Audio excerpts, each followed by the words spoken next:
Bonsoir, j'espère que vous allez bien et on se retrouve dans une nouvelle vidéo aujourd'hui qui sera un petit peu différente des deux autres, des deux premières vidéos parce que cette fois-ci ce sera mes 10 séries Netflix, même si... Enfin en tout cas qui sont diffusées sur Netflix parce que je sais pas si elles sont toutes de Netflix, mais en tout cas c'est mes 10 séries que j'ai préférées regarder et pourquoi je les ai préférées et que je vous conseillerais vraiment. Au niveau des séries, j'aurais pu en choisir d'autres, mais j'ai vraiment essayé d'en prendre 10 qui étaient, comment dire, connues, mais certaines qui ne sont pas connues non plus, avec des genres différents pour plaire un peu à tout le monde. Une série peut vous plaire, mais pas une autre, c'est pour ça, c'est pas parce que la première vous plaît pas que la deuxième vous plaira pas non plus. C'est une liste non exhaustive, il n'y a pas d'ordre, ma préférée, ma moins préférée, même si quand même la dernière c'est ma préférée, donc le meilleur pour la fin, mais quand même le reste c'est un petit peu mélangé, et j'espère que ça vous plaira quand même. Voilà, je vous laisse avec la suite de la vidéo. Je m'excuse déjà pour la prononciation parce que je sens que ça va être n'importe quoi et j'ai pris quelques notes histoire de donner plus d'informations que seulement c'est bien, c'est pas bien et tout ça. Du coup la première série c'est Quicksand, donc c'est une série policière et thriller qui a été adaptée d'un roman qui s'appelle Rien de plus grand, qui a été écrit par Malin Persson Giolito. Donc c'est une série suédoise, elle se déroule en gros 9 mois après une tragédie. Et cette tragédie en fait c'est tout simplement une fusillade dans un lycée. Et du coup après cette tragédie, il y aura une fille qui se fera arrêter, qui se fera suspecter de cette fusillade. On va suivre en fait toute l'histoire un peu dans l'esprit de retrouver les morceaux des pièces de puzzle pour savoir ce qui s'est réellement passé. C'est aussi une histoire d'amour et ça se passe du coup dans la banlieue la plus riche de Stockholm et c'est justement une histoire que je trouve vraiment intéressante parce que ça montre à quel point une personne peut nous changer, une personne peut être d'une grande influence dans notre vie et c'est surtout hyper centré sur les relations toxiques et les relations mauvaises et donc voilà, je trouvais ça hyper intéressant. La deuxième série c'est Black Mirror et je sais que c'est une série vraiment très controversée, c'est soit on aime soit on n'aime pas, personnellement j'adore, voilà. Et ce qui est intéressant aussi c'est que c'est une série dont les épisodes n'ont pas de lien, donc on peut regarder l'épisode 1 de la saison 1, on peut regarder l'épisode 4 de la saison 4 et en fait il n'y aura pas de problème par rapport à ça. Et c'est du genre thriller et science-fiction.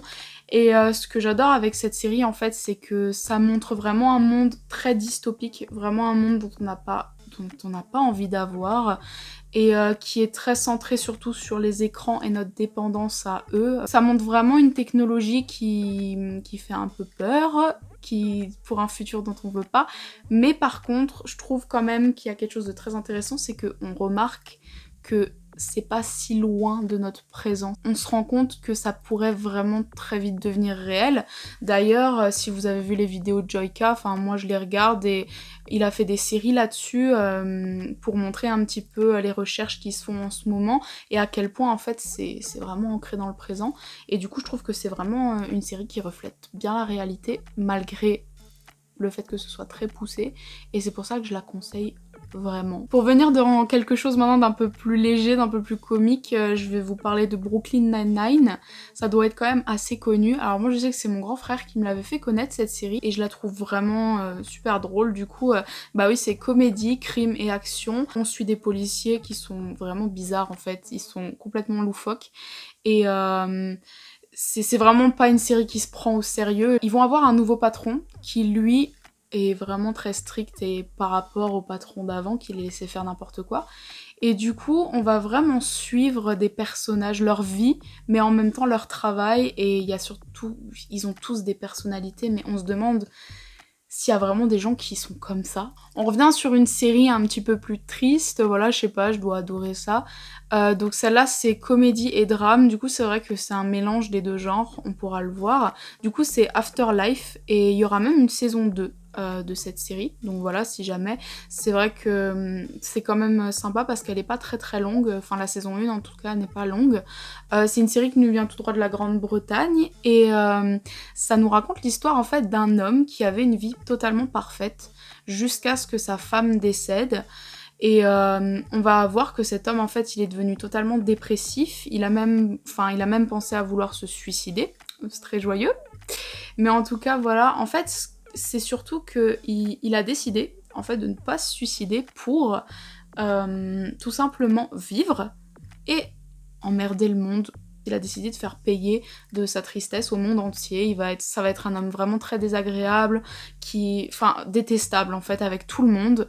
Mais malgré ça, en fait, ce que j'aime bien avec cette série, c'est que c'est un personnage qui est montré comme détestable et tout ça, mais il est fait pour qu'on s'attache à lui et qu'on se rende compte qu'il a vraiment des émotions, des sentiments et que c'est un homme vraiment très attachant. C'est une série qui est drôle, mais qui est en même temps triste. En fait, elle fait passer par les deux émotions.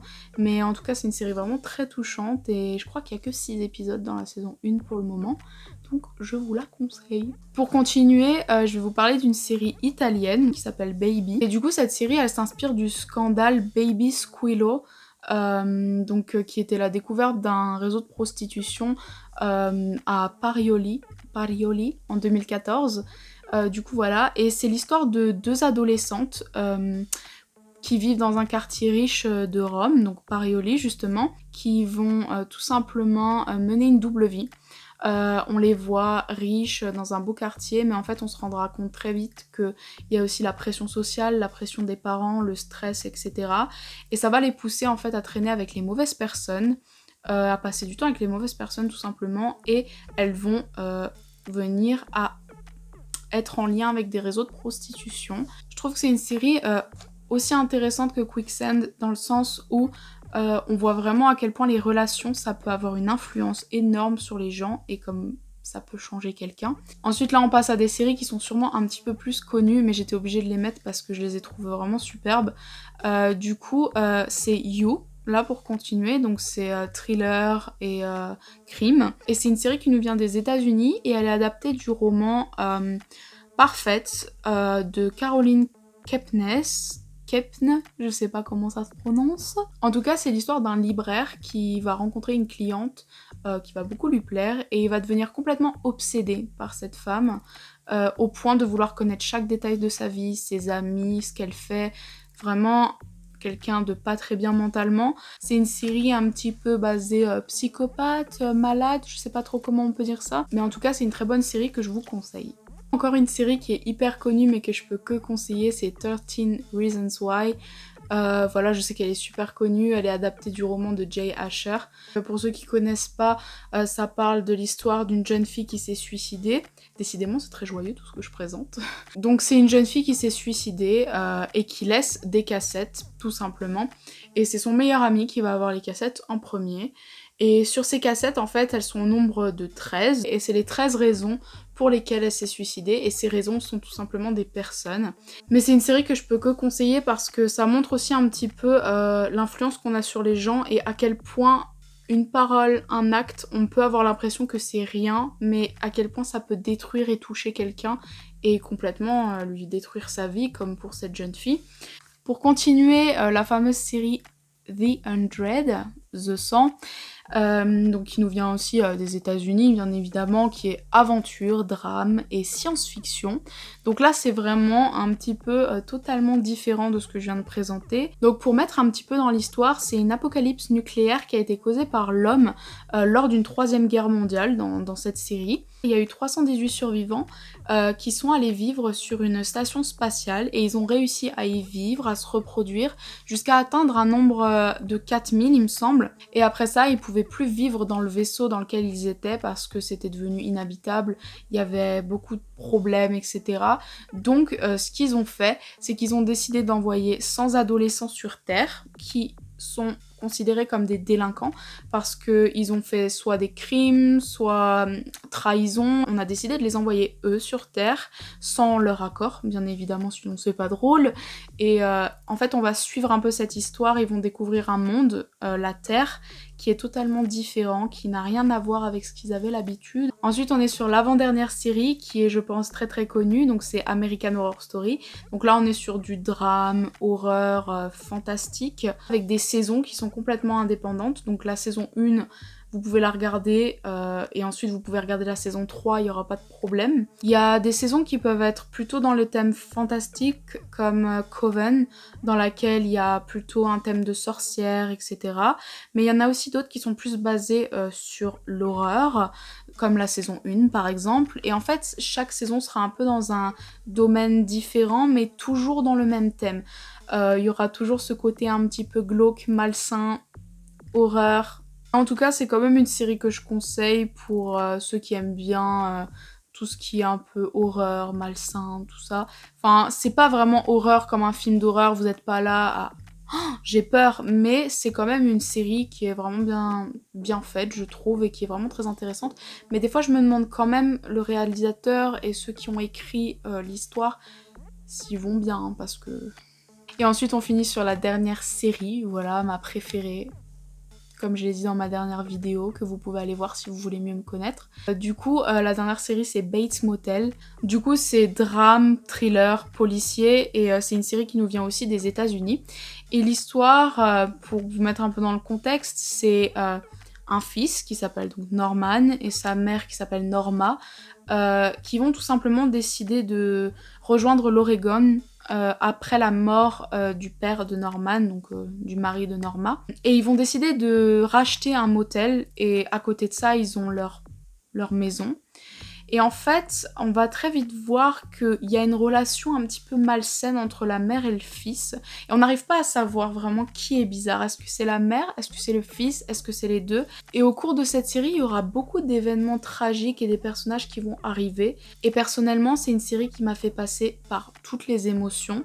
Et c'est l'une des rares séries qui est de mieux en mieux. Vraiment, je trouve que la saison 2 est meilleure que la 1, la 3 meilleure que la 2, etc. Et c'est une série terminée du coup en 5 saisons de 10 épisodes. C'est tellement pas représentatif de dire que c'est une mère et son fils qui ont acheté un motel et qu'il va se passer des choses. À côté, la série, elle est vraiment géniale et je pouvais que finir sur cette note. Donc voilà, allez la voir, vraiment, c'est super. Donc voilà, c'est terminé pour les 10 séries que je vous conseille. J'espère que ça vous aura plu, que mes explications auront été ni trop ni pas assez. N'hésitez pas à me donner aussi vos séries préférées ou les séries que vous me conseillez tout simplement, ça me ferait vraiment plaisir. Et n'hésitez pas aussi à liker et à vous abonner si vous avez bien aimé cette vidéo et si vous comptez en voir d'autres de ma part. Et voilà, je vous remercie de m'avoir regardé, je vous remercie de m'avoir écouté et je vous dis à bientôt dans une prochaine vidéo. Bisous.